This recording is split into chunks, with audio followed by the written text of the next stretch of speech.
All right, the only sequel that John Carpenter ever directed, Escape from LA. I know that Kurt Russell was the one that basically made this happen because he was pushing so hard for it. If you ever see this DVD, yeah, step on it, break it. It is fucking awful. Jesus Christ. It's formatted like in that little small screen, and what I was watching it on didn't have a zoom option, so I had to watch it in like a little box. Oh God, it was annoying. Fuck. Anyway, this was written by John Carpenter, Deborah Hill, and Kurt Russell. It's the only thing he's ever written. And I really enjoy this movie. I really, really do, especially this time. I think that we all take the film way too serious. And, you know, the first one, while at times can be silly, it's a pretty serious film. And this one has serious moments, but is mostly silly. It's more of a satire on LA, and I think it's done very, very well. It's funny, it's ridiculous, it's insanely over the top, but I can't deny how much fun I had watching this movie. Like, if I just have to take myself out of reality, like, questioning reality in this movie is absurd.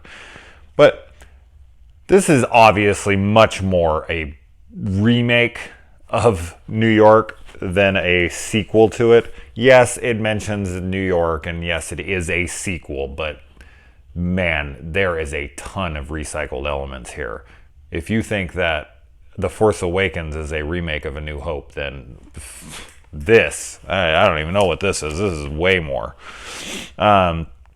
I like that the president makes himself a lifetime president so that no one can overturn him. I think that's dictatorship. This is set in 2013, which I never saw anyone talking about that. You know, like when the Back to the Future thing happened a couple of years ago. And everyone's like, it's Back to the Future Day. Like, this is the day he goes to in the future. And all these different dates throughout films. Terminator, you know, Judgment Day, and all these things. I don't remember anyone bringing up 2013, maybe because the film's just not all that popular.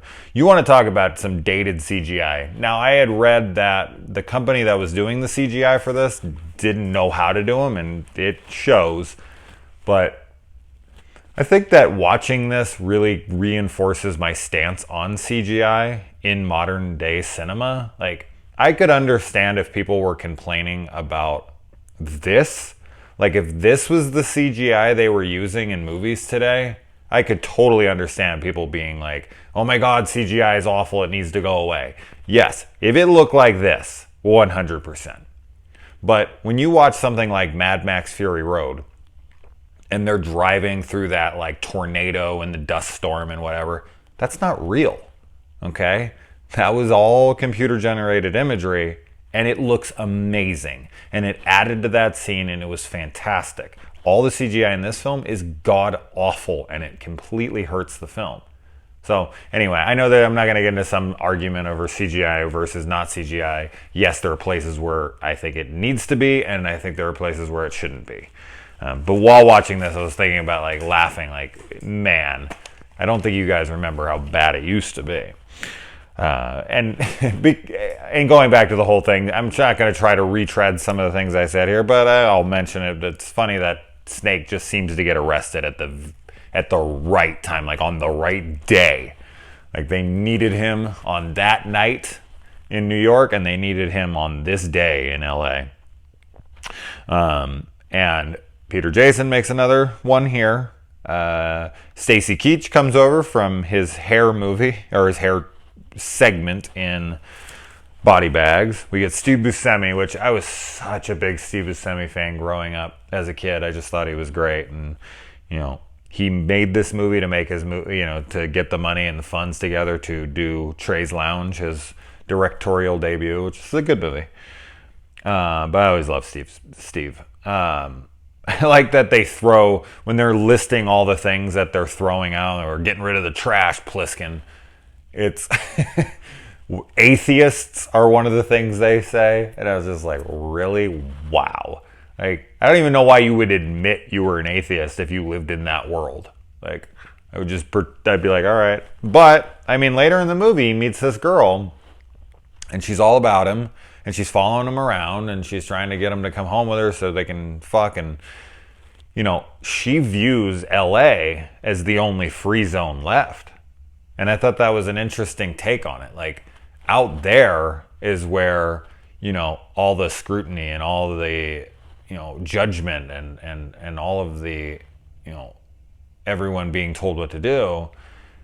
And in LA, as dangerous as it was and as scary as it could be, is once you figured it out like she did, unfortunately she does end up getting killed like a second later.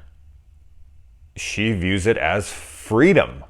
And I totally get it. Like, when they're talking about, like, we're throwing out atheists and we're throwing out prostitutes and the homeless and whatever, it's like, man, you guys are fucked up. I don't think I want to be part of your world. I think I'll take my chances with LA. So yeah, I just liked her stance on that. It was a sad thing though when she got killed, and then it was even more fucked up when you find out it was just little kids with like Uzis. That was messed up, man.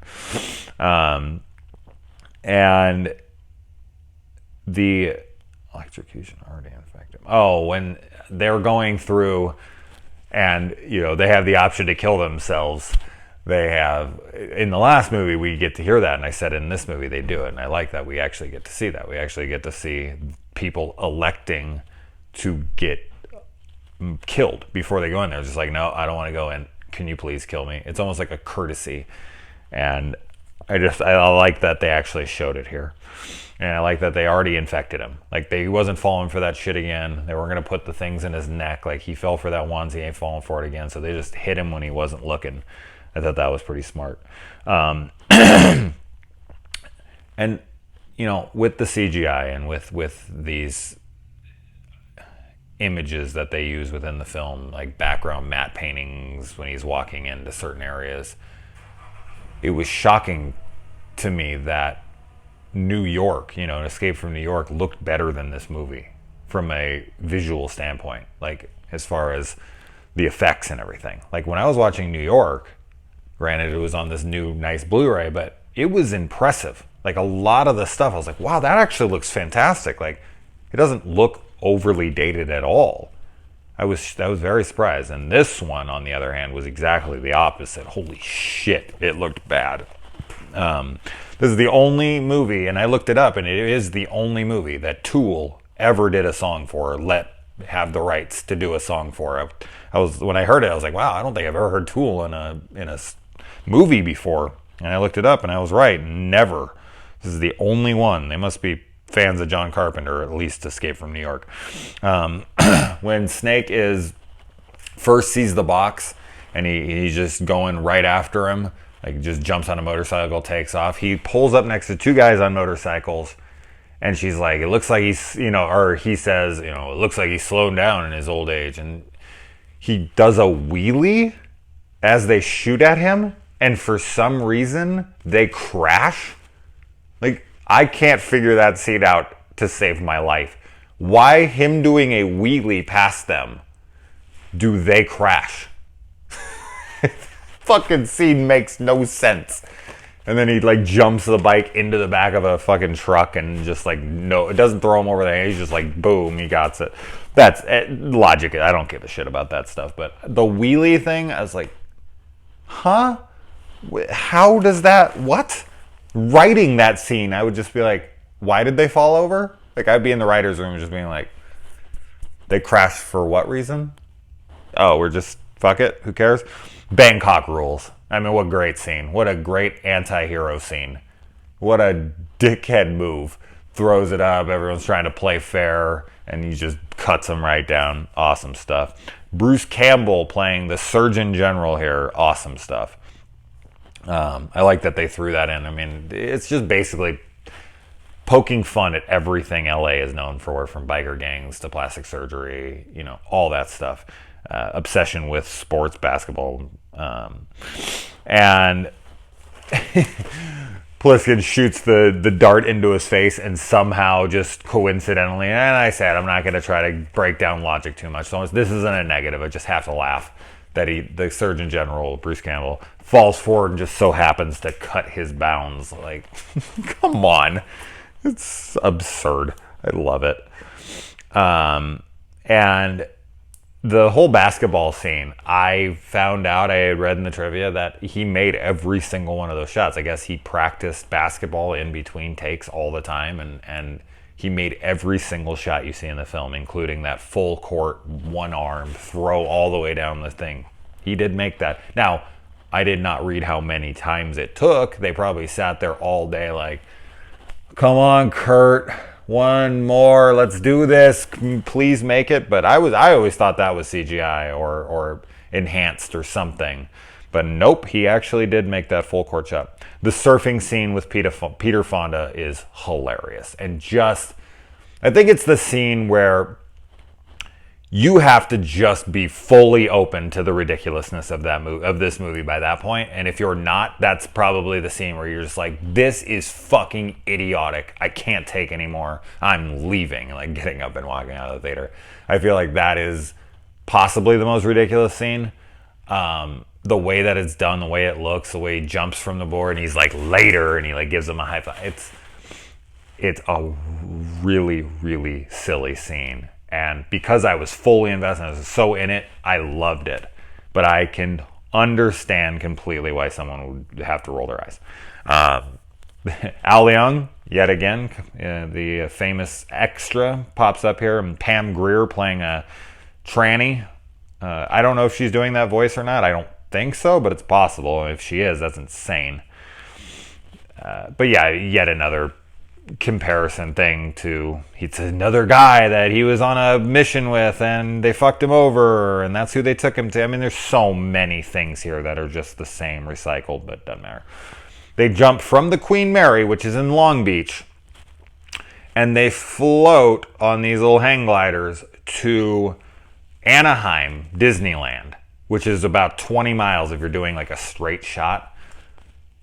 Queen Mary is like 100 feet tall, if not that, if that. So I don't know where they're jumping from on that ship, but they show them from the side of the ship. I've been on the Queen Mary. I've been to Disneyland. I grew up in LA. The amount of drop, 20 miles. The Santa Ana winds, I don't care how fucking much they're blowing that day. You ain't floating 20 miles, but who cares? The hologram fake out was great. Great ending. I mean, and the fact that Pliskin decides, call me Snake. The fact that Snake decides to shut down the world. The fact that it's just 666, like that's the only code. And then there's like Cuba. They were like, you could target a cab in Buenos Aires or something. And it's like, with what? Like the targeting system on that thing was like 3 numbers. So that was not thought out at all, but like 666, he presses it in the world code and then doesn't enter a location. Why that option would even exist? Like, I don't even know why that would be an option.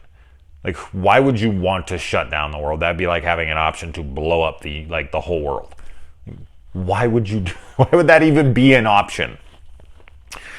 But he does it. I mean, he's just such a fuck you kind of guy, and he brings everyone back to what that girl earlier in the movie said, freedom. Like, we are freeing you from this war. Like, all the ships, all the planes, everything that these guys have that are controlling you are gone now. I just saved you. Like, now, of course, there are plenty of people who would be pissed off and be out for blood, but good luck finding him. Of course, within like 20 years or 15, 10 years or something, they would be back up and running on certain things. But I just love that he has the balls to just shut down the planet. That's hardcore. And we even get a fourth wall break here when Pliskin looks at the screen. Welcome to the human race.